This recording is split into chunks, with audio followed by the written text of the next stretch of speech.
ఈరోజు పొద్దున్నే పొగులనక ఎండనక ఈ పశువులకి నానా కష్టాలు పడి దారి అనక గుంతలు అనక లోడ్ చేసి నానా కష్టాలు పడి చేసి మీకు సపోర్ట్ చేస్తాను ఉంటున్నాను. పిల్లలకి రైతుల ప్రాధాన్యం గురించి చెప్పండి. మట్టి పిసుకునేవాడికి నా కూతురుని ఏమైనా వంకర మాటలు మాట్లాడకండి అమ్మా.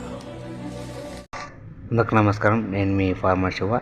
ఈరోజైతే పొద్దున్న టీ ఇచ్చిన ఒక రైతు ఒక పని చేస్తారు, కష్టపడింది టీ తగనని చెప్పినాడు. చుట్టాలందరూ చెప్పుకోవడానికే, కానీ ఒక్కడు ముందుకు రాడు. మనల్ని మనమేరా చూసుకో. టీ తగినంతగా లోడ్ చేసినారు. ఒగ్గనైతే తెచ్చినాను, తినండి బాగా అన్నారు, కడుపు నిండా పెట్టినారు.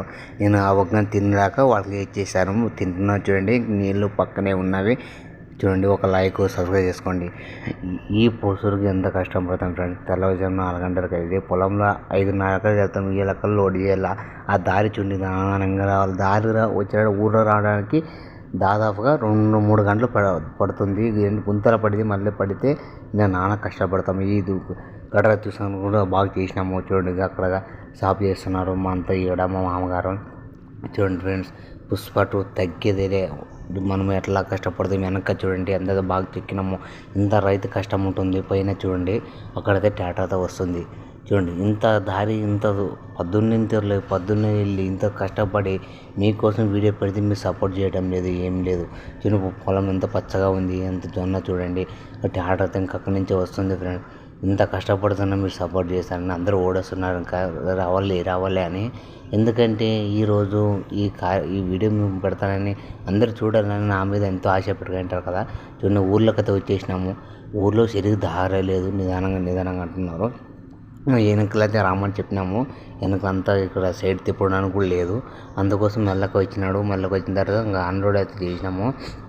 చూడండి ఇది మెల్లగా దారి ఏమో, ఇది దాదాపు ఒక 10 కిలోమీటర్ ఉంటుంది. అంత దూరంగా వెళ్తాము. చూడండి దారి ఎలాగుందో చూసి. గుంత ఫ్రెండ్స్, ఇక్కడ గుంత ఎట్లా చేయలేదు చెప్పండి. మన వాళ్ళైతే ఇంకా నడుస్తూనే ఉంటారు. అక్కడ టాటా అక్కడైతే వస్తుంది. ఇంకా ఈ తాటది బెర్రగా కడుతున్నారు ఆ సపోర్టుకి. అక్కడ చూడండి 2 స్టెప్ అది. మళ్ళీ ఇంకా 2సారి ఫస్ట్ అయితే వేసిన మళ్ళీ వచ్చి మళ్ళీ కడతారు. ఇక్కడ చూడండి అంతే బాగా అంటే గట్టిగా ఉండాలంట. చూడండి అది ఎందుకు కడతారంటే సపోర్ట్కి తాడు పైకి పోదనమాట. ఇంత చేస్తాం మనమైతే ఒక రైతు సపోర్ట్కి.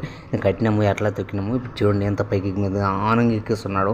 ఇది ట్రాక్టర్ ఎంత పెద్దది ఉన్నది 8 లక్షలు పెట్టి తీసినాడు. కానీ ట్రాక్టర్ బాగా తీస్తున్నాడు. కానీ బండి అయితే నిదానంగా రావాలి. ఎందుకంటే ఇంత కష్టం ఉంది.